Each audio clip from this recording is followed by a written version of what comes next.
We're back, we're live, and we love to be alive, especially on this first business day of the year here on Think Tech Talks. We're talking about the state of energy. We're not only talking about the state of energy in Hawaii, but the state of energy in China with Marco Mangelsdorf, who is the founder and proprietor of Provision Solar in Hilo.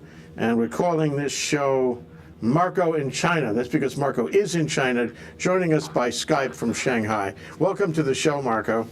Well, a very warm ni hao to you and everybody listening today, Jay. Great to be back with you. The same. We have to keep on doing this wherever you go. Anyway, I think it's great that you're in China, and I want to find out everything that you're doing and what you're finding out. I want to see it through your eyes. So can you tell us what this trip is about and what's happening for you? Well, very briefly, I've come on board as a Sinophile rather late in life. I had my first visit to China almost 10 years ago in 2004, in August of 2004.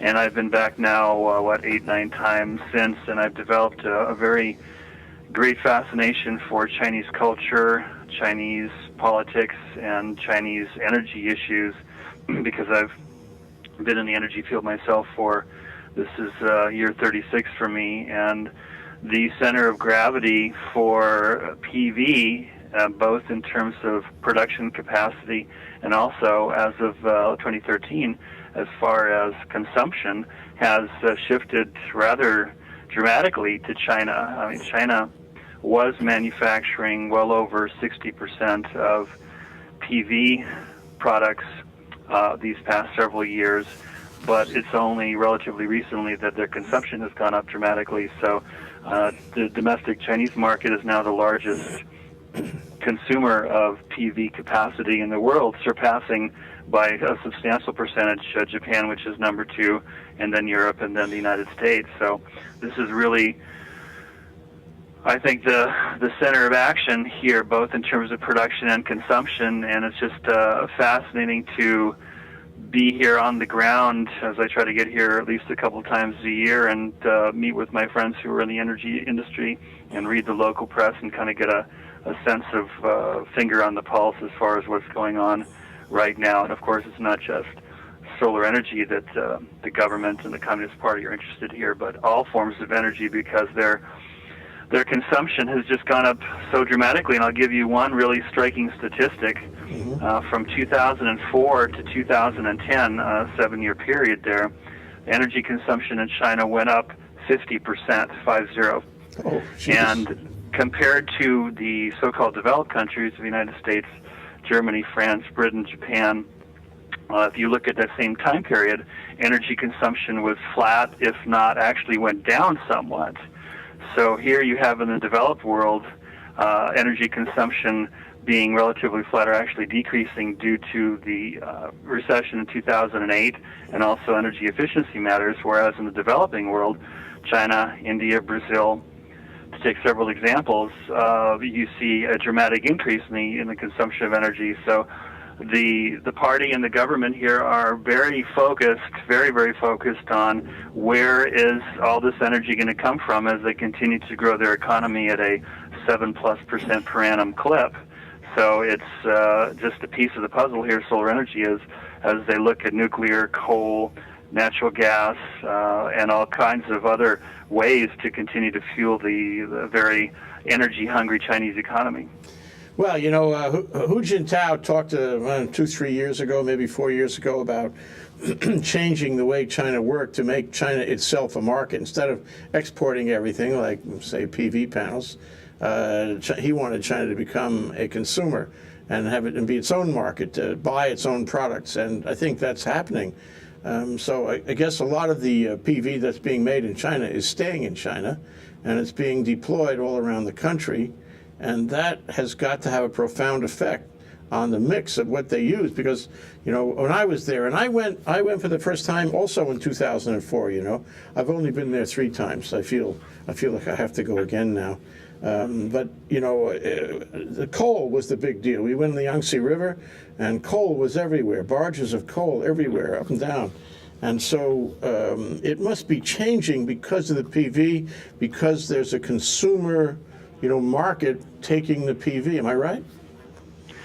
Well, PV is and will continue to be for the foreseeable future a very, very small percentage of the overall energy produced here in this great and vast country. Mm-hmm. So when you mention coal, there's no getting around the fact that at least for the near term, the Chinese economy will still be very heavily dependent on coal, which, by the way, is by far the number one source of electricity here in China. So what we're seeing, though, what I'm seeing and what a lot of observers are noting is that the environmental costs of the coal being burned and also industries using other fossil fuels is creating such an environmental toll in terms of air quality that the government and the party are now giving it more attention than they ever have before, and that's highly needed at this point, because there have been instances going on for days and days, if not weeks and weeks, where cities are so heavily polluted that you cannot see, without exaggeration, you cannot see someone standing on a street corner 40 or 50 feet away because the air quality is so bad.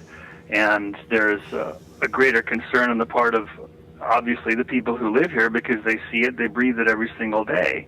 And there are some rather challenging decisions which are going to have to be made in the weeks and months and years ahead as over here, as far as to what degree are environmental controls and possible impact on reduced economic growth imposed in order to improve the quality not just of the air but also of the waterways and the lakes, which many of them are also heavily polluted, as well as the soil, which in many areas is heavily polluted.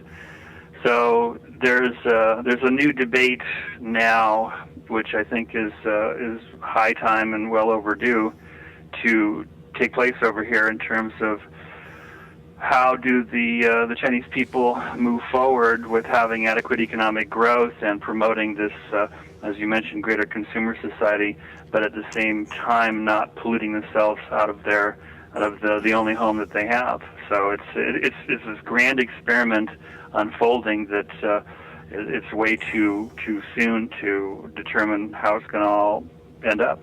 Well, I assume from what you say that coal is a large factor in the air pollution, and that if you subtracted coal and put something else in there, I mean even oil, but ideally a renewable, you could really improve the air quality in China. And I have seen myself. We've done some luncheon programs where one speaker, I don't know if you know him, Russell Liu, he has appeared on Think Tech a number of times. He brought with him a gas mask to show everybody what he used when he went to work every day. He's a lawyer working in Beijing. So, I think what's happening is that people really can't function in all that pollution, and they're unhappy, and that is going to be visited ultimately on the government, and the government can't tolerate being unpopular, so they have to fix it. The question is, how do they fix it? And I really wonder, I put this to you, I really wonder whether all this increased manufacturing in PV is really a government initiative, intended to ultimately, take up more of the load and avoid some of the pollution. No? Yes, but as I mentioned, the contribution of renewable energy, at least in terms of solar, is going to be on the margins for a while to come, just because they're starting from essentially zero, and the energy consumption right now, which the Chinese nation and industry and people are consuming, is so substantial, and, by the way, projected to grow. I think the relatively new leader of the party and the president, Xi Jinping, if I remember correctly, was quoted a number of months ago saying that by 2020 he expected energy consumption to go up by another 50%, if I'm not mistaken. So the scale, Jay, the scale of consumption here at present, let alone what is projected to be in 5 years and 10 years, is just so mind-boggling. It is so awesome that they are doubling down on essentially all of the above, a strategy of all of the above: nuclear, coal, natural gas, oil, solar, hydro, in order to try and meet what they project the demands to be. Did you mention wind? Yes, excuse me, I should have mentioned wind. Yes, wind has also been an energy source which the government has been promoting heavily over the years. But interestingly and sadly, where the wind blows is often far away from where the wind energy is needed. So when you have a lack of adequate transmission and distribution, number one, and number two, the utility companies here, which are a handful of them, who are extremely powerful, very well connected, when utility companies up until now here in China have not been all that friendly toward renewables, you run into a problem which they've had over the years, which they have these multi-megawatt wind farms in windy areas far away from major population centers.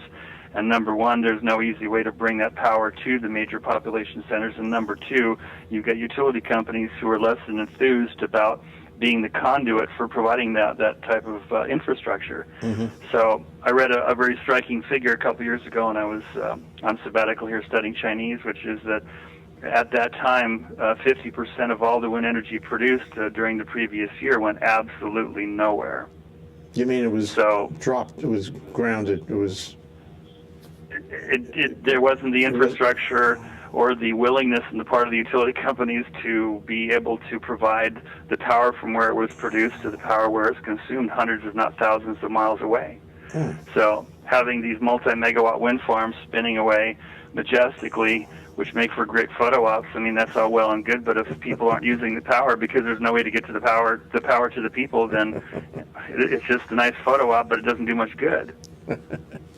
Sounds like it's going to take a while before you get rid of the pollution in China. That's what it sounds like, and that's too bad.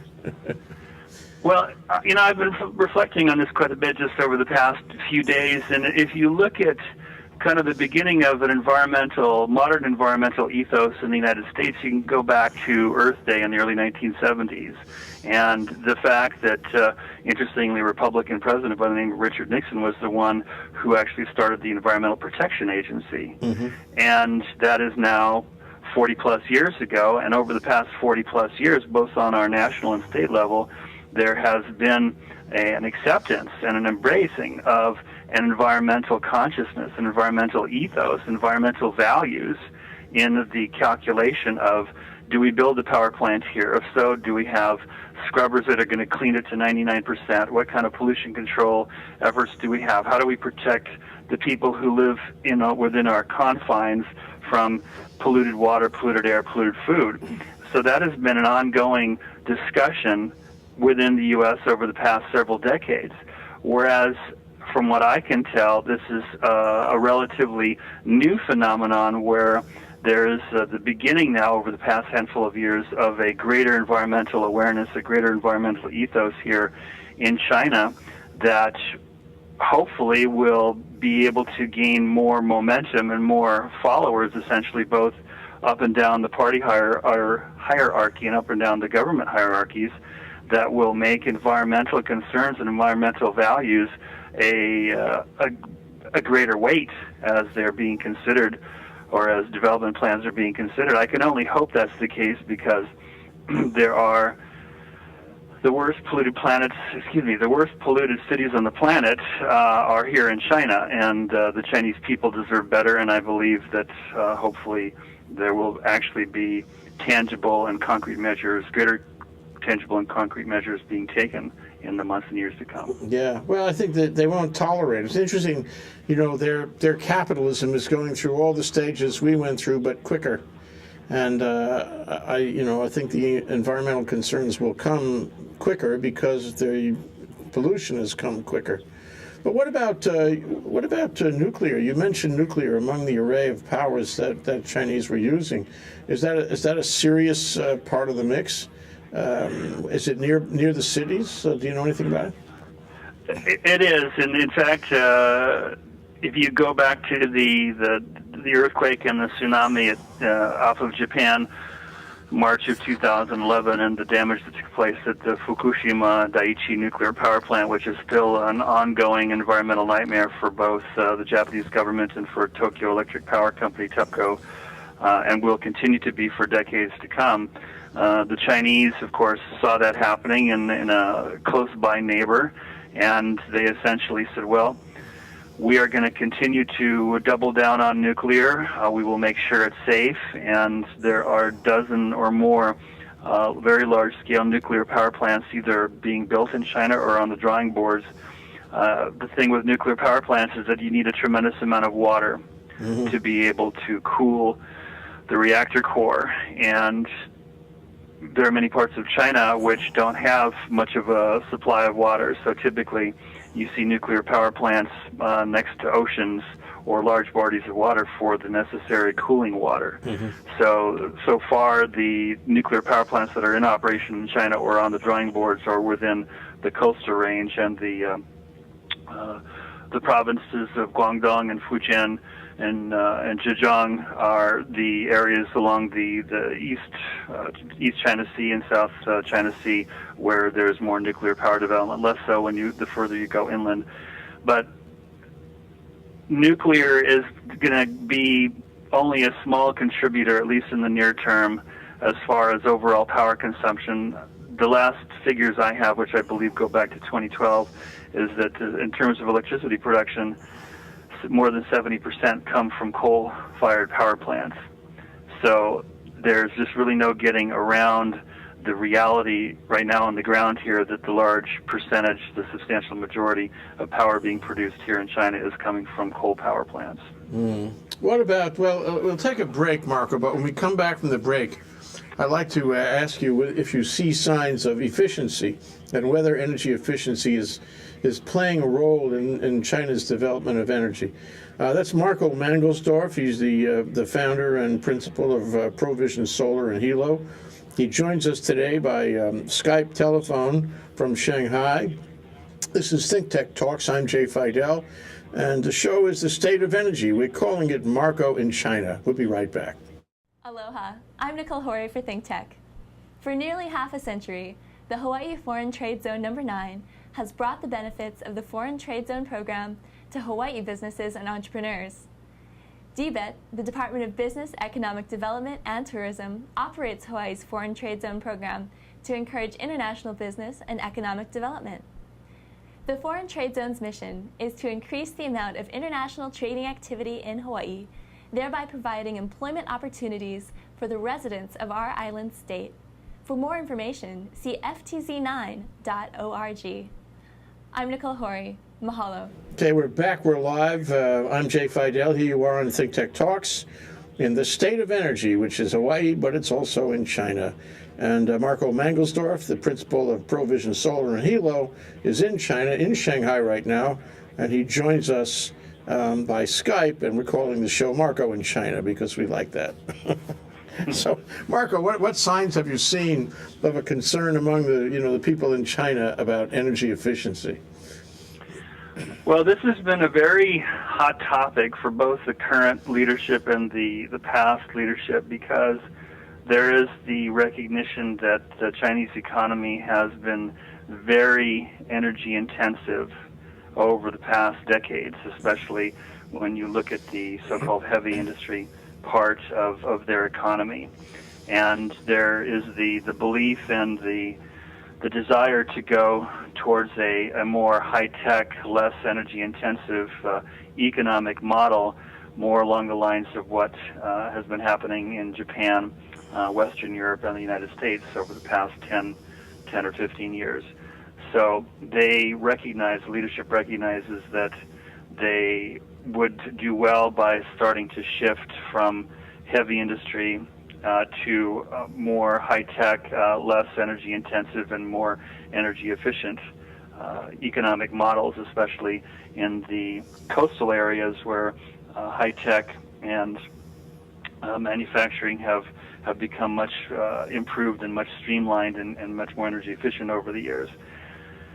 And they're also the government is trying to continue to move a substantially higher number of people, more people from the countryside into the city to allow for greater economic development and progress and bringing people out of poverty. But the flip side to that is that so many Chinese cities are already overburdened and bulging with migrant workers coming from all over China. Just to give you a kind of mind-blowing statistic, which I heard not too long ago, is there are over 300 million migrant workers in China, which is something right around the population of the entire U.S. So there's a tremendous amount of movement of people coming from the countryside, going to the big cities in search of a better life, in search of a better job, and making more pay, and keeping some of it, also sending it back to their families in the countryside. So it's really this incredible, fascinating, unique, grand experiment that's going on before the eyes of course, the Chinese people, but the eyes of the world as well, where if you look back to the Mao years, and he died in 76, and then Deng Xiaoping became paramount leader in 78 and was paramount leader for approximately 20 years until his death in 97, Deng Xiaoping decided to launch China into a new period of modernity, this so-called civilization state of 5,000 some odd years, launched them into a new period of modernity in late 70s and early 80s, and the results have been nothing short of historic and incredible in terms of how far and how fast this nation and these people have come over the years. So now I would argue that it's come at a substantial cost in terms of the environment and in terms of people's health and well-being, but there's still no denying the fact that the transformation of China from a relatively undeveloped and backward in terms of economy, not in terms of culture, of course, or language or art, but the transformation of China over the past 30, 35 years has been just stunning. And that's one of the reasons I think I'm so fascinated by it, and one of the reasons that I find it so practically necessary and appealing for me to come here a couple times a year and just walk the streets and talk to people and have meals with my friends and kind of get a sense of actually what's going on here by being here and breathing the air and eating the food and talking to the people. So yeah, well, what are you seeing now? You're in Shanghai. Shanghai is the, gee whiz, the most active business city in China. So what do you see in terms of activity? You know, every time I go to Shanghai, likewise boggles my mind, and I see all these things that that I take home. Have you got any take-home memories you want to talk about to demonstrate, at least for you, how the economy is going? Oh, lots, Jay, lots. I mean, Shanghai is a city of about 23 million people.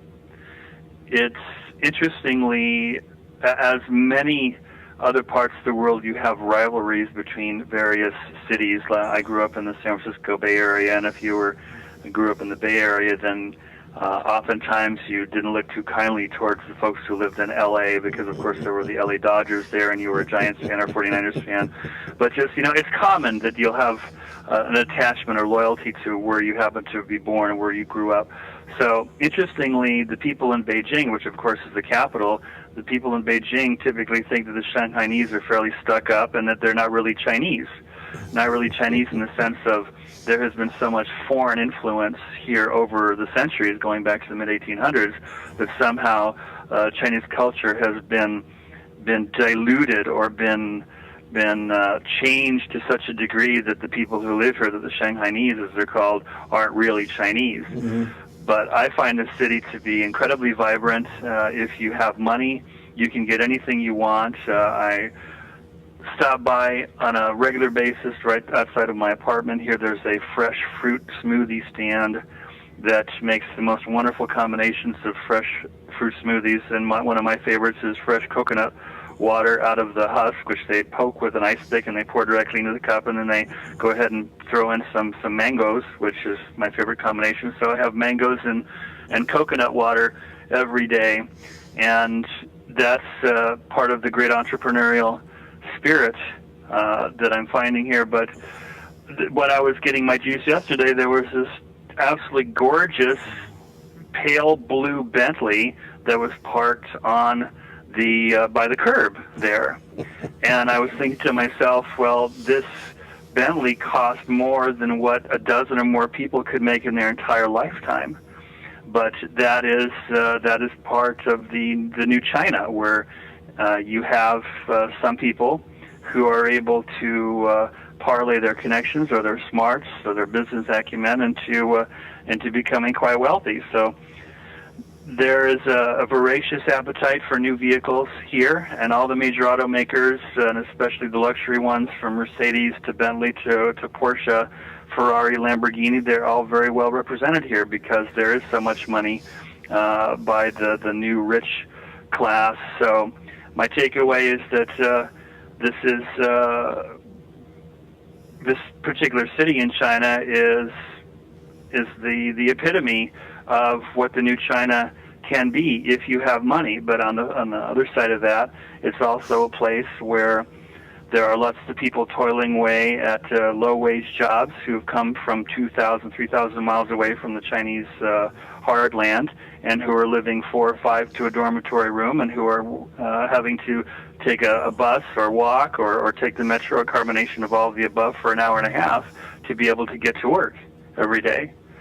So it's really a study in contrasts of those who are making it quite big and doing quite well, and those who are still lagging behind. And that is of a great concern to the party, because they've been stating that in various reports and analyses over the past couple of years, that a growing disparity of wealth is something that's giving them substantial cause for concern. So yeah. I just see Shanghai as an example, a prime example of the new China in the unfolding, where if you have money, you can get anything you want, but there's also the gritty side of life here too.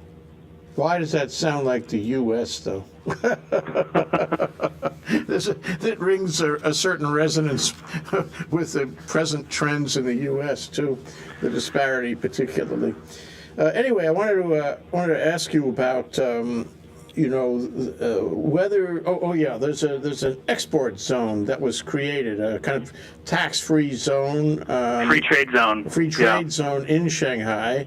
And that's really interesting, because there's a place in Shanghai called Chinatown, where the Chinese lived, as opposed to all of the other spheres of influence that took land in Shanghai.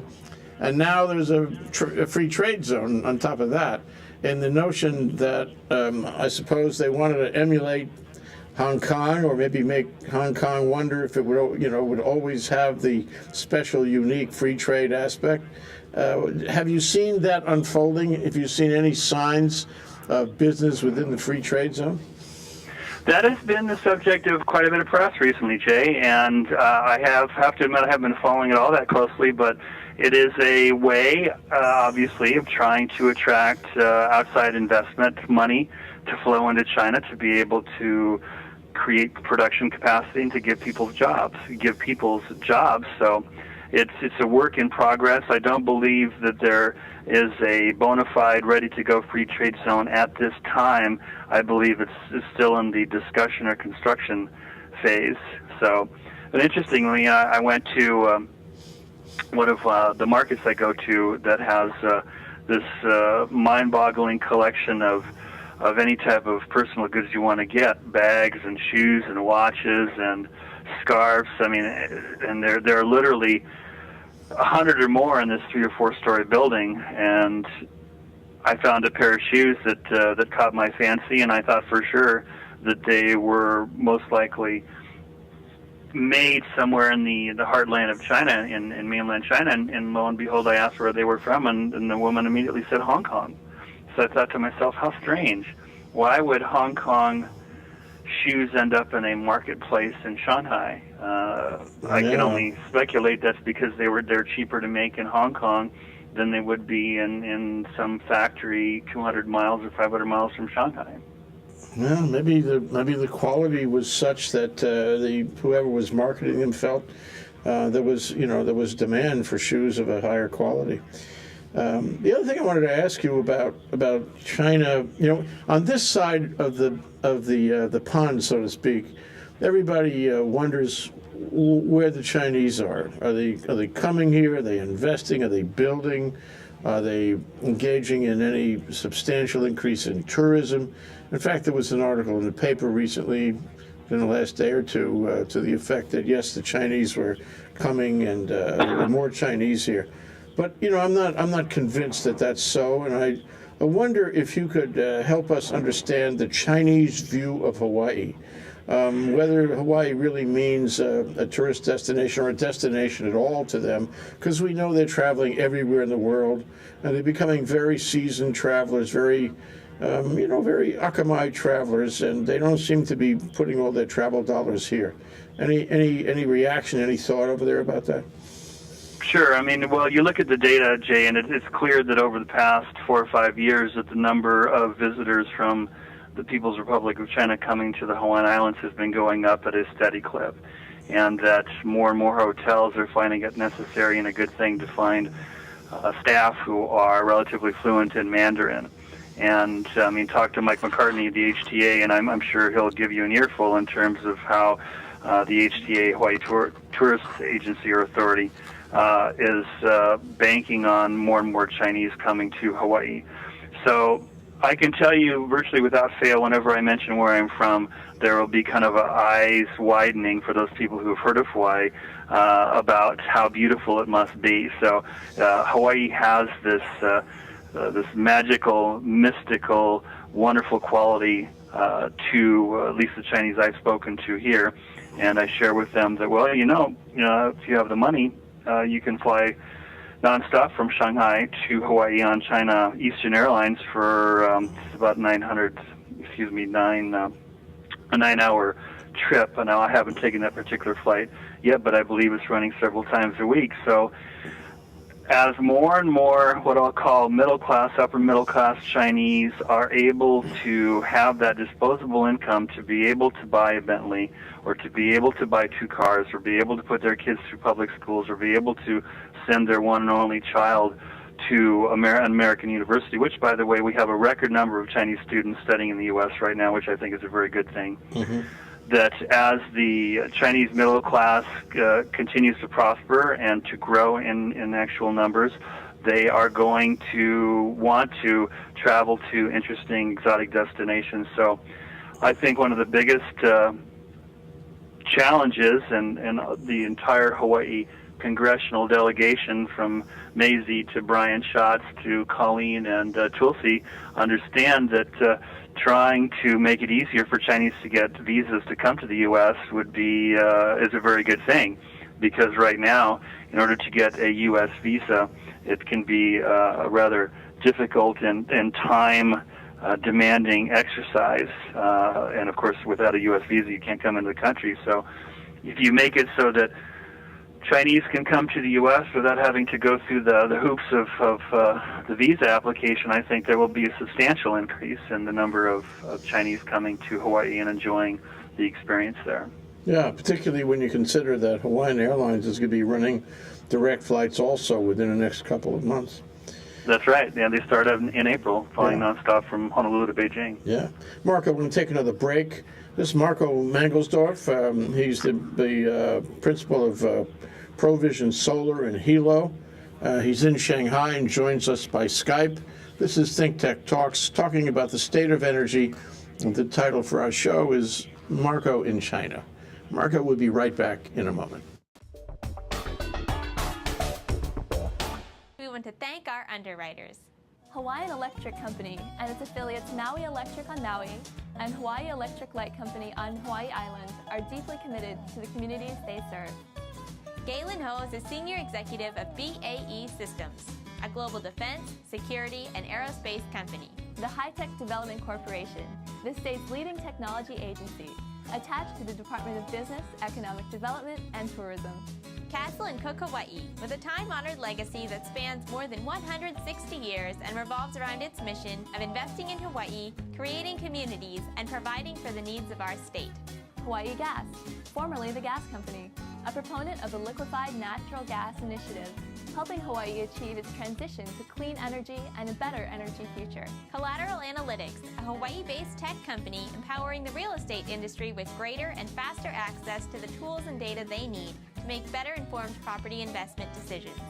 I'm Nicole Horry. Thanks so much for joining us on Think Tech. I'm Maria Kashem. See you next time.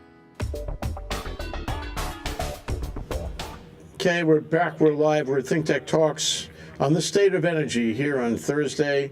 And we're talking with Marco Mangelsdorf of Provision Solar in Hilo, with him in Shanghai by Skype. We're calling the show Marco in China. And one of the things I wanted to catch with you, Marco, was, we've had, I want to call it diplomatic, strategic friction points over the past couple months. When that carrier came out, for example, and it was a U.S. Warship nearby, then the Chinese crossed its path at sea. This is very threatening. That was a diplomatic issue there. Certainly, the no-fly zone over those Japanese islands, that was a big issue. And there have been, these friction points, and they keep happening. And you wonder, on the one hand, why the Chinese government would do that. You wonder, where this all goes. So there you are. You're in China now. You've talked to people. You see life on the ground there. What's your reaction? What's their reaction? Well, we could easily, and I would love to do this some point, we could easily spend hours and hours looking at the complexity and intricateness and the richness and how fascinating U.S.-China relations are, because there are so many layers and so many levels, so many topics, both globally and nationally and across the Pacific, where Washington and Beijing interact and overlap. And in fact, it was last summer that Xi Jinping came for a so-called informal summit with President Obama at the Annenberg Estate in California, which I think was a very good thing. And relatively little has come out of what actually came out of those discussions, but it just goes to show, in my opinion, how there is no more important relationship the U.S. has with any country than it does with the People's Republic of China, and vice versa. Mm-hmm.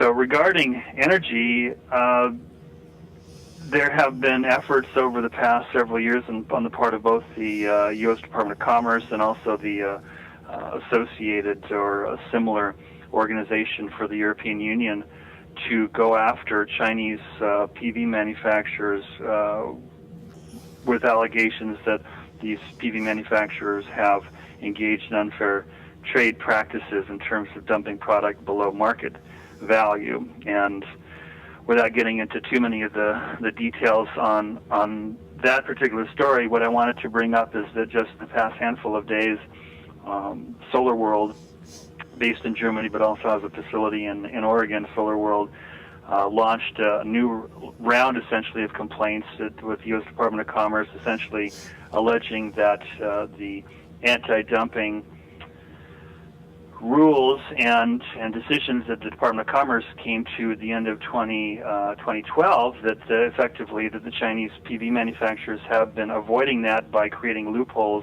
one of the loopholes being that they ship part of the composition of PV modules before final assembly. They ship them to Taiwan, and the finished product is completed in Taiwan and then shipped to overseas markets. And if they come from Taiwan, if they're completed in Taiwan, as I understand it, then they're not subject to the duties that Chinese PV manufacturers are subject to if the product is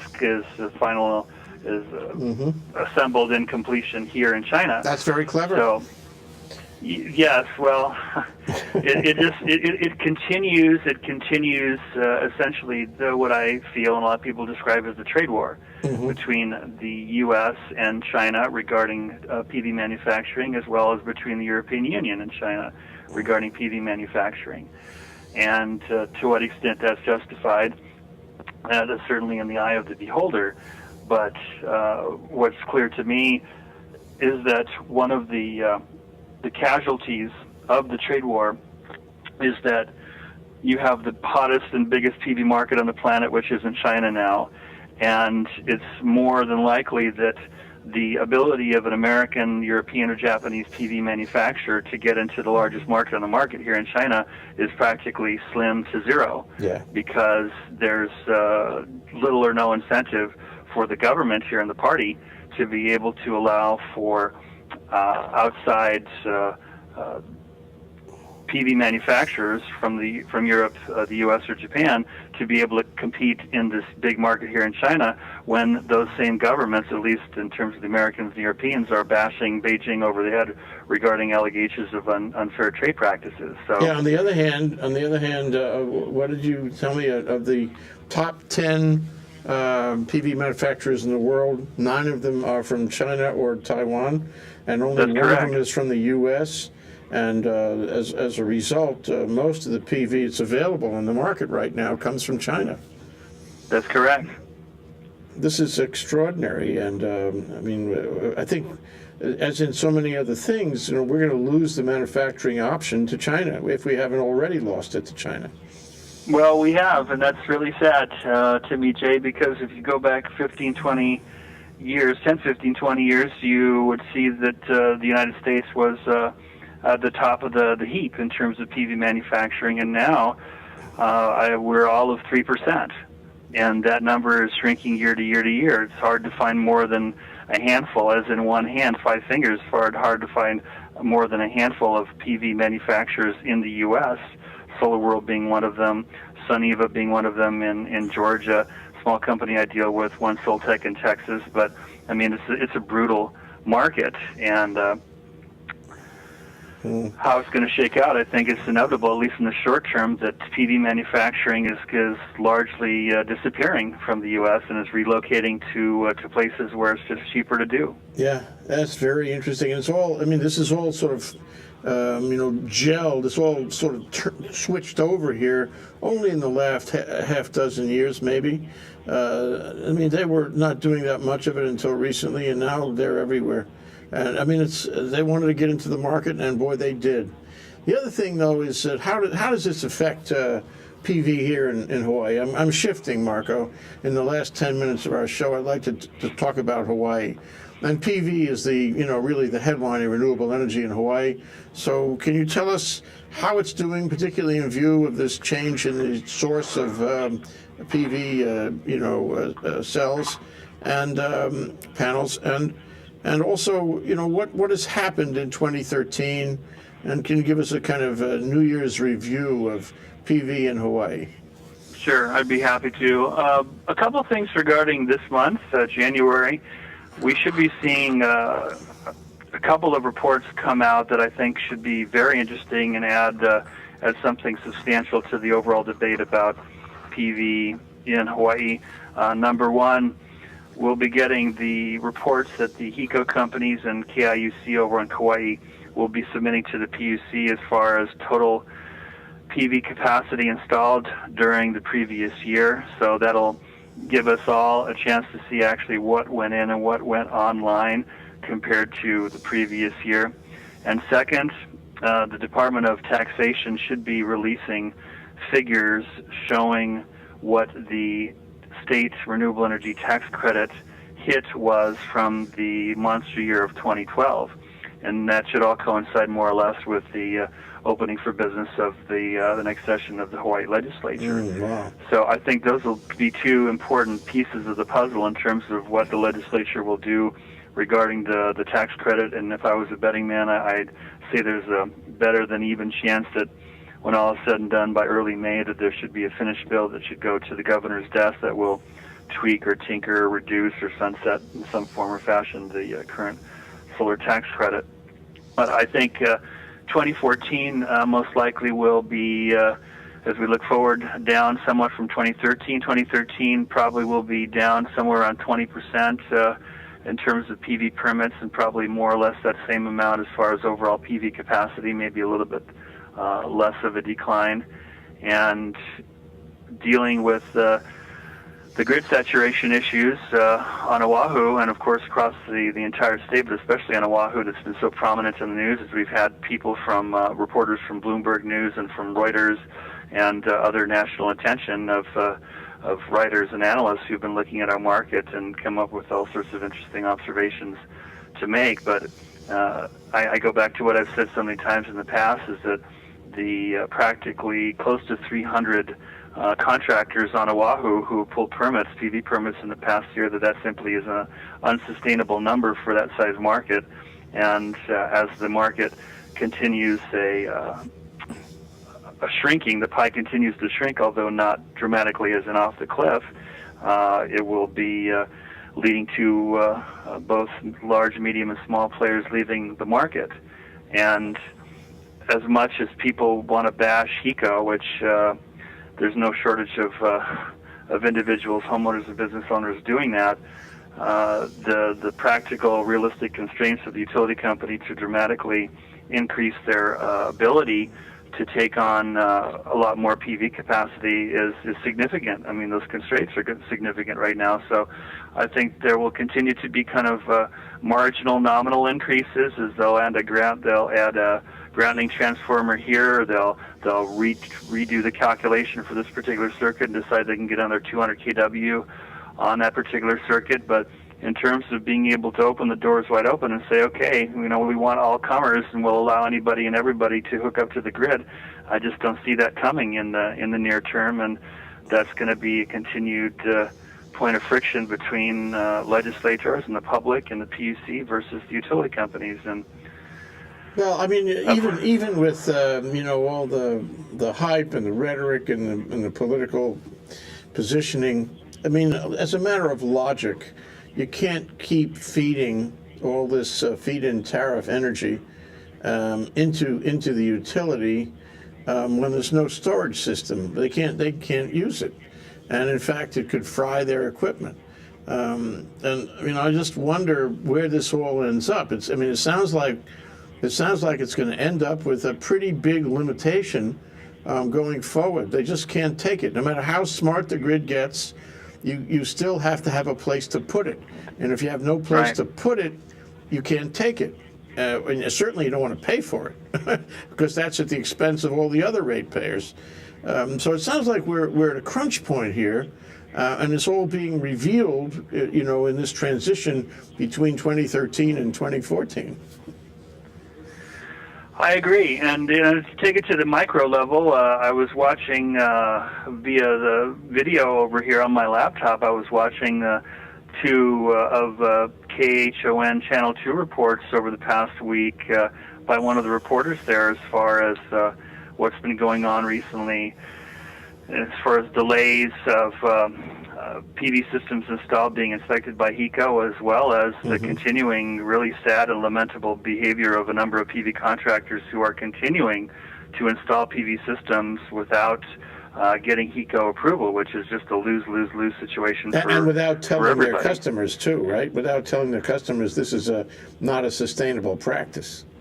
Right, or some of them actually have come up with liability waiver letters or documents that they're asking their homeowner to sign, saying essentially, look, we don't know how much it's going to cost, and you agree to accept that risk that it may cost X, Y, or Z, and deal with it. So, but when you've got a homeowner who sees their neighbors, his or her neighbors, who all have PV, and you want your PV as well, and then you get your PV installed, and then you find out that the contractor didn't get approval from HECO, or that HECO is taking a long time to actually inspect it because it did get approval. I mean, that just creates this understandable annoyance, if not anger, towards the utility company and towards all concerned, that this just isn't fair. You spend your $20,000 or $30,000, you're paying a loan back to the tune of $300 a month, and you don't see when you're going to get your system turned on. So. Benefit, yeah.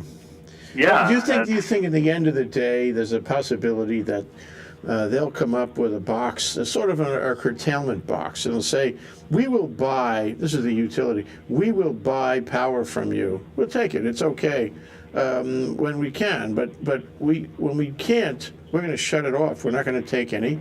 We're not going to pay anything. So, we'll have, the whole thing will be just like you want, except we're not going to pay you when we don't need it. And then, of course, that's an economic effect on the homeowner, but he is connected. He can use his PV. Everything works except the check in the mail. To me, this seems like an easy solution. Is there any chance? What do you think is going to happen in 2014? Well, I think you and I have already discussed that in previous discussions. Is utilities are already requiring for larger systems what's known as a direct transfer trip, which is more fancy word for or phrase for simply having an on-off switch that in the case of certain conditions arising in the utility in that particular circuit upstream, that they can disconnect a 500 kW or a 1 megawatt system from the grid. So that's already standard practice. What I think we will be seeing in the months to come on one or more of the islands is using that same logic for much smaller systems in the 10 kilowatts and smaller range. That would in fact allow the HECO companies to go substantially higher than their current comfort level of penetration, with the understanding that this would essentially be a new level or a new tier of NEM, net energy metered customers, that would have to acknowledge that in order for them to move forward, in order for the utility to move forward, they would have to acknowledge that there would be some circumstances that their system would be essentially turned off or curtailed, like you said, and that's not going to make people happy, but the alternative is not being able to put a PV system at all. So it's I think you're absolutely right. I think that's the brave new world that we're moving in. That is one of the near-term practical temporary solutions, at least, to be able to allow a lot more people to connect their less than 10 kilowatt system to the grid. Yeah, and with that brave new world, they can always do a home battery like Joe Saturnia and what is it called, the M-Power system. Right. Or HECO, when it finds out, or the utility in general, when it finds the best storage arrangements, then it can put batteries on its side. So that would be sort of a temporary measure to allow people to connect. At the end of the day, there has to be batteries. Or some type of storage means that somehow goes beyond this century-old technology of putting chemicals together and calling it a battery. Yes, exactly. Marco, it's always so good to talk to you, especially from China. What can I say? That's Marco Mangelsdorf, Provision Solar in Hilo, talking to us from Shanghai by Skype. This is Think Tech Talks, talking about the state of energy with Marco. We're calling it Marco in China. Thank you so much, Marco, as always. My pleasure, Jay, and all the best to you for a fantastic 2014. And as they say on the streets of Shanghai, Zaijian. Goodbye. Goodbye. Shei Shei, Zaijian. Thank you. Aloha.